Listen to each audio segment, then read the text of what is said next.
नमस्कार, आप देख रहे हैं खबरों की धड़कन न्यूज और मैं हूं आपके साथ पूर्वी राय। नेता प्रतिपक्ष उमंग सिंघार के आरोपों पर पलटवार करते हुए कहा कि सिंघार ने चरित्र हनन का प्रयास किया है। उमंग सिंघार स्वयं आरोपों से घिरे हैं। ये वही उमंग सिंघार हैं जो कमलनाथ सरकार के समय भ्रष्टाचार के आरोप लगे थे। झारखंड में प्रभारी रहने के दौरान टिकट बेचने को लेकर आरोप लगे थे और क्या कुछ कहा आशीष अग्रवाल ने, देखिए रिपोर्ट।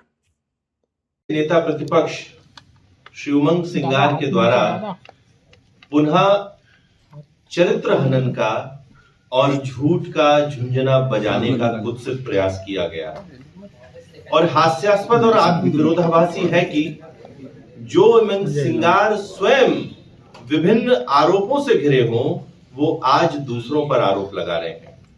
मैं याद दिला दूं कि ये वही उमंग सिंघार हैं जो 15 महीने की कमलनाथ सरकार के दौरान अपने ही मंत्रालय में खरीद फरोख्त, ट्रांसफर, पोस्टिंग ऐसे अनेकों मामलों में करोड़ों रुपए के भ्रष्टाचार के आरोपी थे। ये वही उमंग सिंघार हैं जब झारखंड के ये प्रभारी सचिव बने तो वहां पर टिकट बेचने के इन पर आरोप लगाए गए और ये जो आरोप थे ये स्वयं कांग्रेसियों ने लगाए इन पर।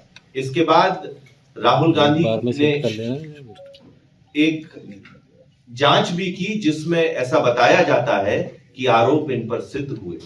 ये वही उमंग सिंघार है जो कभी अपने ही पूर्व मुख्यमंत्री दिग्विजय सिंह को शराब माफिया, रेत माफिया, ब्लैकमेलर बताते थे और आज उनके साथ ही मंच साझा करते हैं। वैसे मैं निजी टिप्पणियां करने में विश्वास नहीं रखता हूं, पर उमंग सिंघार को याद रहे कि उन पर विभिन्न महिलाओं ने समय समय पर बहुत गंभीर आरोप लगाए। एक महिला ने तो उनके स्वयं निज निवास में आत्महत्या की थी। ये समझना होगा कि वो कितनी प्रताड़ित रही होगी। कई महिलाओं ने उन पर और आरोप लगाए और आज सिर्फ सुर्खियां बटोरने के लिए ऐसे उमंग सिंघार जी दूसरों पर आरोप लगाते हैं तो मुझे वो शेर याद आता है कि चेहरे पर नकाब और लहजे में बदजुबानी लिए फिरते हैं, जिनके खुद वही खाते बिगड़े हों वो दूसरों का हिसाब लिए फिरते हैं। कांग्रेस की अगर मैं बात करूं तो कांग्रेस भ्रष्टाचार का पर्याय है, पर्यायवाची है। C for Congress, C for corruption.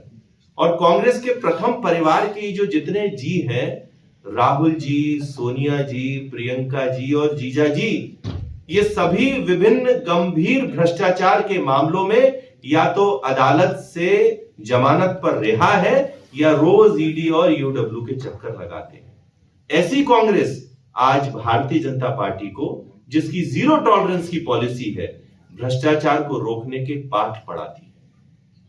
Congress को याद रहे कि इस समय देश में मोदी जी के नेतृत्व में भाजपा की सरकार है और प्रदेश में डॉक्टर मोहन यादव जी के नेतृत्व में भाजपा की ही सरकार है और ये जितनी एजेंसी कार्रवाई कर रही हैं, ये भारतीय जनता पार्टी की जो जीरो टॉलरेंस की पॉलिसी है उसके आधार पर ही कर रही है।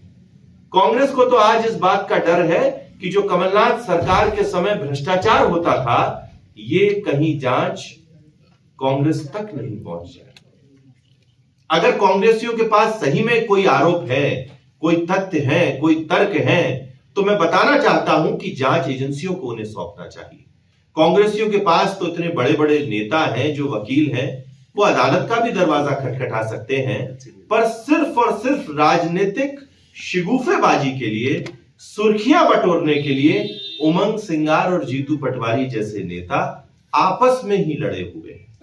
कोई कभी बाइट देता है, कोई कभी पत्रकार वार्ता करता है और नया कुछ नहीं होता।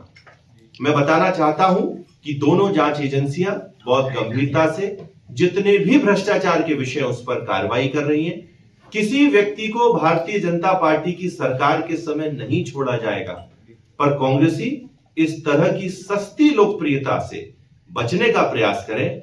और ये देश बाबा साहब के संविधान से चलता है, कांग्रेस के प्रथम परिवार के निवास से लिखी हुई किसी किताब से नहीं। इसलिए संविधान में जो जांच एजेंसियां हैं, जो न्याय प्रक्रिया है, कांग्रेस अगर कुछ उसमें सौंपना चाहती है तो सौंपे, नहीं तो स्वयं अपने आप को सुर्खियों में लाने के लिए ये जो बयानबाजी की जा रही है, ये निंदनीय है। मैं पुनः बताना चाहता हूं, जीरो टॉलरेंस की नीति पर सरकार चल रही है। किसी को नहीं रोका जाएगा।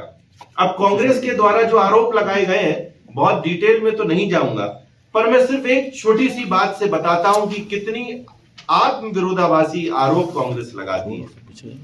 कांग्रेस की जो दस्तावेज दिया गया है उसमें एक जो नाम आता है वो स्वयं एक कांग्रेस के नेता का है और हास्यास्पद है कि उमंग सिंघार ही उस पर आरोप लगा रहे हैं। तो ये कांग्रेस को बताना चाहिए कि जो कमलेश बघेल हैं उनका कांग्रेस से क्या नाता है, वे किस गुट से आते हैं और किस गुट से अपना बैर निकालने के लिए आज उमंग सिंघार उनका नाम ले रहे हैं।